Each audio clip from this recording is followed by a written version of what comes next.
বিশাল চমক দিয়ে দল ঘোষণা করতে যাচ্ছে ব্রাজিল কোচ দরিবাল জুনিয়র। বিস্তারিত জানতে পুরো ভিডিওটি দেখুন এবং খেলার সব আপডেট পেতে সাবস্ক্রাইব করুন আমাদের ইউটিউব চ্যানেলটি ও ফলো করুন ফেসবুক, ইনস্টাগ্রাম ও টিকটকে। দর্শক, ব্রাজিলের নতুন ঘোষিত হতে যাওয়া দলে আপনারা কোন কোন খেলোয়াড়কে দেখতে চান? আপনাদের মূল্যবান মতামত আমাদের অবশ্যই কমেন্ট করে জানাবেন।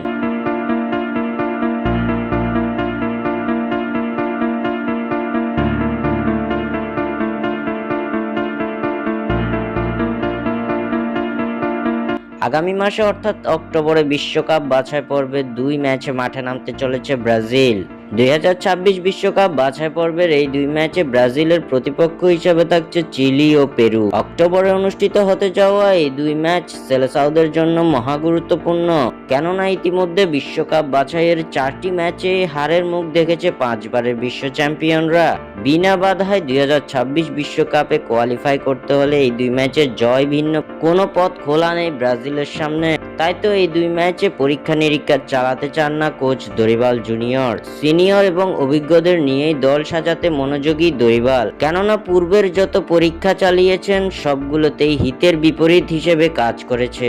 তাই তো তরুণদের উপর ভরসা রাখা দরিবাল এবার সিনিয়র এবং অভিজ্ঞতা সম্পন্ন খেলোয়াড়দেরকে নিয়ে শক্তিশালী স্কোয়াড গঠন করতে চলেছেন, যার ফলে ধারণা করা হচ্ছে দীর্ঘদিন পর ব্রাজিল দলে ফিরতে যাচ্ছে ক্যাসেমিরো, রিচার্লিসন, থিয়াগো সিলভার মতো তারকারা। চলতি মাসে ব্রাজিলের খেলা 2 ম্যাচের স্কোয়াড থেকে বাদ পড়া রাফিনহাও ফিরতে যাচ্ছেন আসন্ন ঘোষিত এই স্কোয়াডে। তবে এবার ব্রাজিল স্কোয়াডে কি নেইমার জুনিয়রকে রাখা হবে কিনা সে ব্যাপারে নিশ্চিত কোনো তথ্য পাওয়া যায়নি। ধারণা করা হচ্ছে এবারও নেইমারকে ছাড়াই দল ঘোষণা করবে দরিবাল জুনিয়র। উল্লেখ্য, আগামীকাল অর্থাৎ 27 সেপ্টেম্বর চিলি ও পেরুর বিপক্ষের ম্যাচের জন্য স্কোয়াড ঘোষণা করতে যাচ্ছে Brazil coach Dorival junior. Bangladesh সময় রাত 8টা 30 ঘোষিত হবে ব্রাজিলের এই দল। আগামী 11 সেপ্টেম্বর বিশ্বকাপ বাছাই পর্বে নিজেদের নবম ম্যাচে চিলির বিপক্ষে মাঠে নামবে ব্রাজিল। এরপর আগামী 16 অক্টোবর নিজেদের 10ম ম্যাচে ব্রাজিল মুখোমুখি হবে পেরুর।